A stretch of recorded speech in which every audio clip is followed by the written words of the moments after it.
Hi, I'm Nilesh Kulkarni and I'm back with the next edition of Talk the Talk. In the first few episodes, we had established that being able to communicate well is a major de stressor. Because if you can communicate well, you stand a much greater chance of getting from the communication what you actually seek to get. I had also made the point that one should not speak just for the sake of speaking, but one should be adequately informed on a topic before jumping into a conversation about it. I informed you that raw data is of no use. You'll have to sift through tons of raw data and get proper information which you use for communication.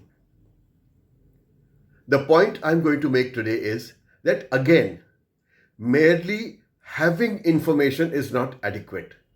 What is important is to be able to arrange the information. Very often you find that people, while speaking, tend to ramble. They go from one point to the other, come back to the first, go back to the third, come back to the fourth, and come back to the beginning and go back to the end.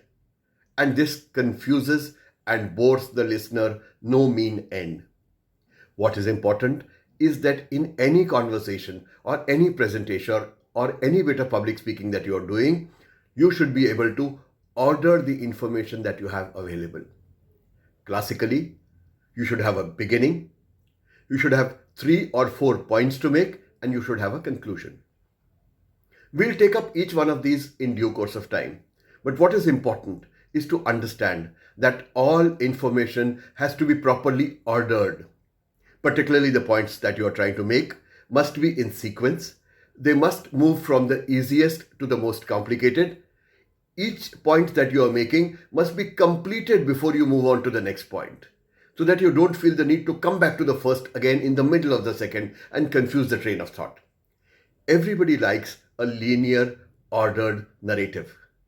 Make sure when you speak, you have your narrative spelt out properly, briefly, concisely, using the right language and in the proper sequence, from the easiest to the more difficult, with the points that are being made being completed before moving on to the next.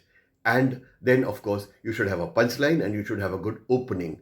The opening should be interesting, because if the opening is not interesting, nobody is going to listen to you. Conclusion has to be short, powerful, and should deliver a punch. That's important because it's the conclusion that people are going to take back home. Make sure these points are covered when you speak next. Meanwhile, happy speaking.